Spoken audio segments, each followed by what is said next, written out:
Hi, Internet. It's time for my 7 month checkup. It's been exactly 7 months since I had my surgery.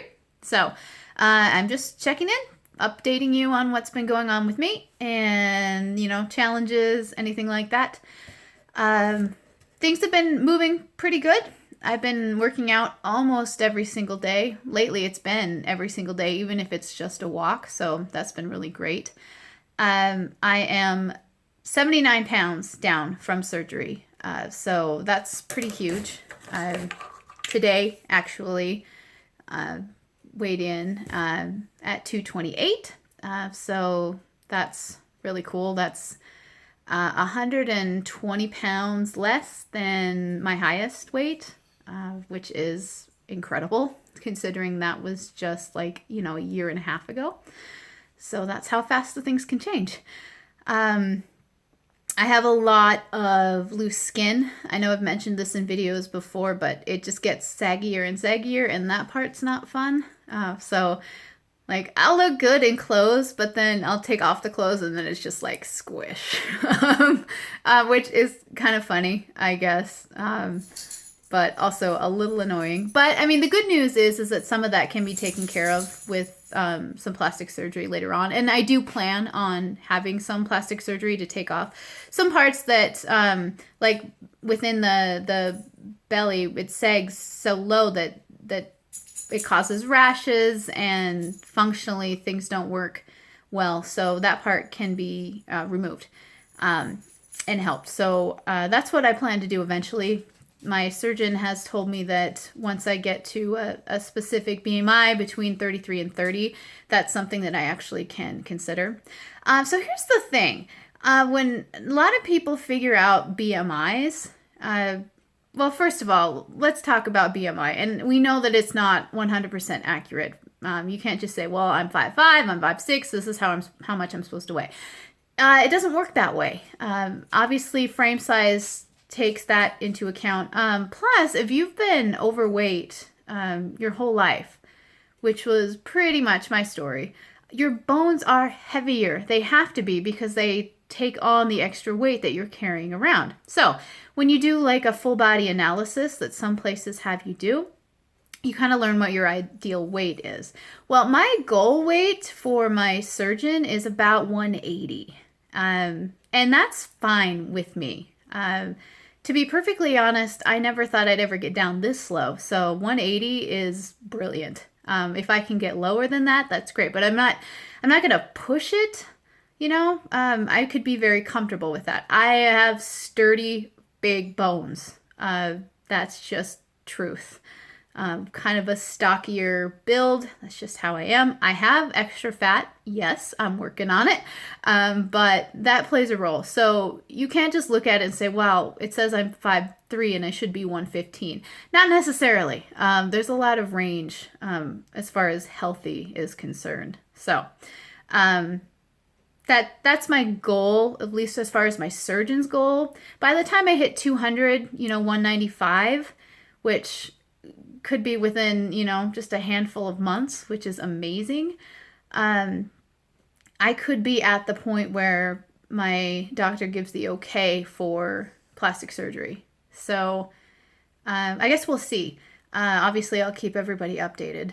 It's just something that it's going to get worse. The longer I do this, the more weight that I lose. And so it's something that does need to be taken care of for me. So, but that's pretty much all I have planned there. A lot of people are like, well, I'm going to do a breast lift. I'm going to do it, all this stuff. And I'm like, well, no, that wasn't the reason that I was doing the surgery in the first place.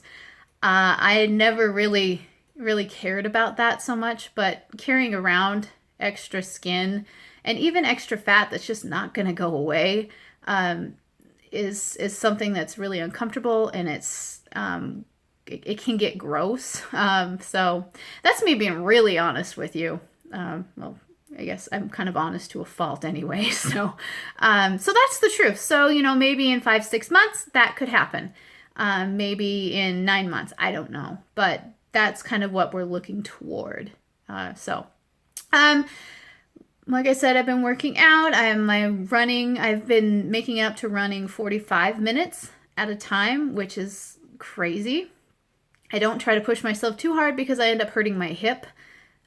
For some reason, I keep hurting it, so I got to keep stretching it. But my body doesn't like to get too comfortable in one particular type of exercise, so I try to do a bunch of different stuff. Aerobics, kickboxing, Pilates. I'll go walking sometimes.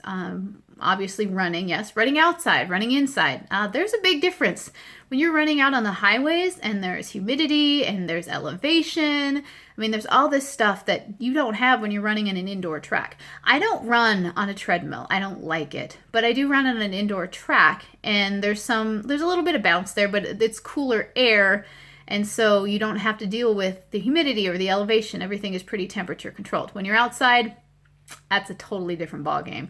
And so my pace is quite a bit different when I go outside. But again, I'm not here to run road races. I'm not trying to win any races. I'm doing it for me. And I don't hate it. And that's so silly for me to say, because I used to. But now I can.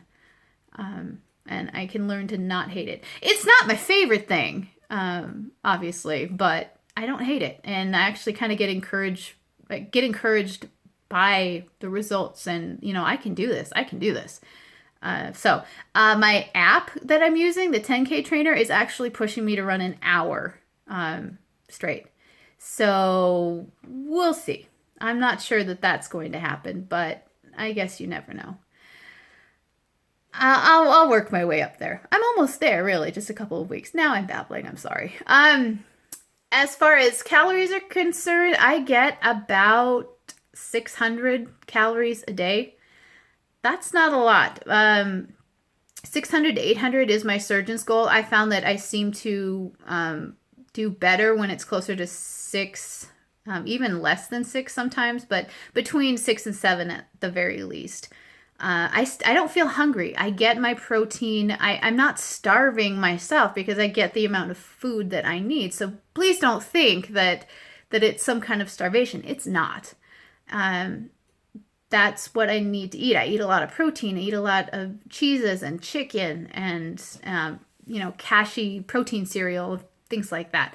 Vegetables, frozen blueberries. Oh my goodness, those are delicious. I cut out so much sugar, and that really plays a huge role. So that's kind of where I'm at. I keep plodding along, just about 80 pounds down. I'm feeling good. I feel better all the time. I think that I'll probably finally be happy once I get some of the excess skin taken off, because that's the part that I'm fighting with now, is that it's there and it's going to be there until it's surgically removed. It's not something that will just bounce back. That's not the way it works. My body has been through 3 children back to back to back. So I didn't have high expectations for that, nor should anyone who's been in a similar situation. There's some things that gravity just wins at. So, and I can live with that. And I can have, hopefully the insurance will pay for what I'm told that they will. And then if there's something additional that I want to add, then I'll end up having to save for it. But I ultimately know that it would be worth it. So, yeah, I guess that's kind of it for 7 months. It's been going great, like I said. I still try to shake things up a little bit. I got to figure out what works and what doesn't.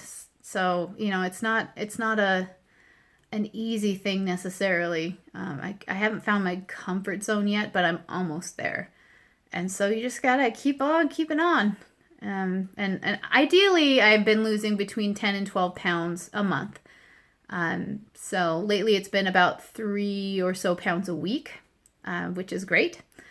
So yeah, that's what I'm hoping to continue. I know that stalls happen and I am expecting them, but I keep plugging away, keep getting my, 80 so ounces of water, which is also important, and keep those carbs low, within at least lower than 50.